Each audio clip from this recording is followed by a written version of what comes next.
Hey, what's up everybody? This is Austin Haynes with the Waking Justice Project, and this is your daily wake-up call. Here's what the Corporatocracy is up to today, October 7th, 2019. This is our Monday Roundup edition in case you missed any news over the last week. You can visit our website at wakingjustice.org for more details. Here are the headlines. Last Tuesday, we covered the jaw-dropping new report just released by think tank RethinkX, which predicts that the meat and dairy industry will go bankrupt by 2030. Researchers say the drop in demand will be driven by new synthetic meat and dairy products that'll cost 50 to 80% less than similar animal-based food products. There's a glaring flaw in the report, though. The researchers don't account for the obvious major pushback these inventions will get from industry. Here's why. Big Pharma and Big Chemical both derive primary profits from big meat and dairy production and consumption. For example, 18 of the top 20 Big Pharma products sold worldwide are pharmaceuticals that treat diseases associated with animal-based foods. It's the same with Big Chemical. Big Chem derives primary profits from all the fertilizers and pesticides it sells for global meat and dairy production. Plus, all three of these industries drive primary demand for big oil, and the sale of big oil and petrodollars props up the value of the US dollar, which maintains primary profits for big banks. These massive multi-trillion-dollar industries are all mutually reliant on big meat and dairy production, and the researchers are naive to ignore the obvious, massive pushback that'll come from the corporatocracy. Last Wednesday, we introduced our new Whistleblower Wednesday series, where each Wednesday we'll focus the whole program on a key whistleblower, the folks who work to reveal the secretive corruption of the corporatocracy. Whistleblowing has a long-established tradition in America. It's a patriotic act of civil disobedience. As we explained, the US was pretty much founded by whistleblowers. Most folks are familiar with the iconic whistleblower leaks of the past, like the Pentagon Papers, the Watergate scandal, and the Powell Memo, or the iconic whistleblowers of today, like Edward Snowden, Chelsea Manning, and Julian Assange. But there are literally hundreds of whistleblowers who have revealed key corruption by the corporatocracy, whose stories have been buried by the power elites. Each Wednesday, we'll shine new light on those and more.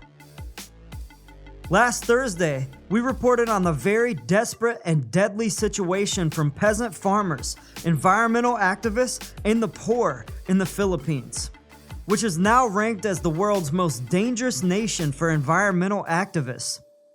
The Philippine Army is basically a hired death squad for the major US corporations that operate there. And the US Defense Department is using our tax dollars to fund that death squad at a rate of $200 million per year in military armaments and intelligence personnel. Congress approved that spending under the veil of a war on drugs in the Philippines. Sound familiar? We outlined the long history of struggle for the Filipino people, and we showed how the Philippines is a good case study for why mass organized boycott is the best and most strategic tool we have in our shared fight against the US-led corporatocracy. And last Friday, we shared an article just published in Jacobin magazine by author Kianga Yamada-Taylor. In her article, Kianga explores the progress of the Black Lives Matter movement since the Ferguson uprising in 2014, and asks, 5 years later, do Black Lives Matter? She's a brilliant author with a keen perspective on how pathologizing of black crime in America naturalizes black inequality. We looked for historical examples that might support her thesis, and indeed, we found stunning leaked audio and direct testimony which prove that the pathologizing of black crime has been meticulously orchestrated at the highest levels of power in America, most specifically through the so-called war on drugs. Americans are basically socially programmed for racism, and, as the leaked testimonies confirm, It's all about social control to keep us divided against each other and against our own collective self-interest. Black lives can matter, Kianga concludes, but it will demand a struggle to not only change the police, but to change the world that relies on the police to manage its unequal distribution of the necessities of life. Kianga's analysis begs a disturbing question.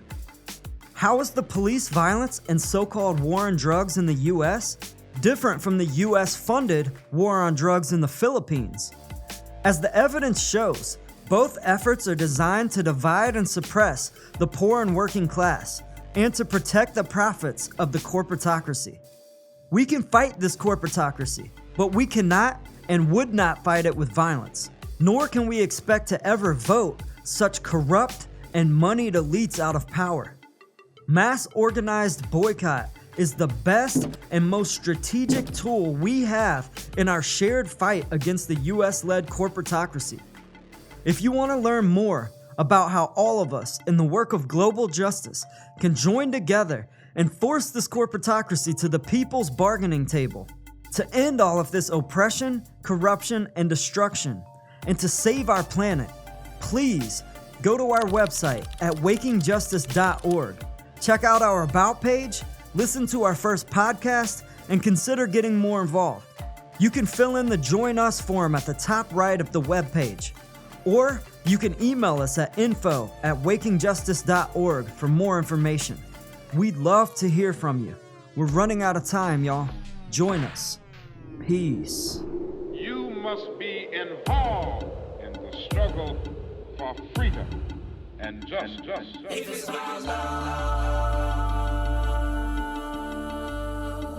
if it's about Justice is waking, justice is rising. Justice is waking, justice is rising. If it's about Justice is love, waking, justice is rising. And it ain't just us, it's all of us. Justice is waking, justice is rising. And it ain't just us, it's all of us.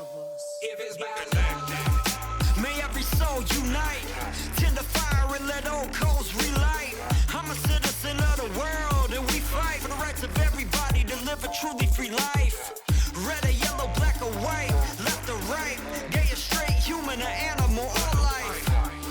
Cause what matters is what is in common. If you know it, stand tall and keep dropping the knowledge. Justice is waking, justice is rising. And it ain't just us, it's all of us. If it's about love.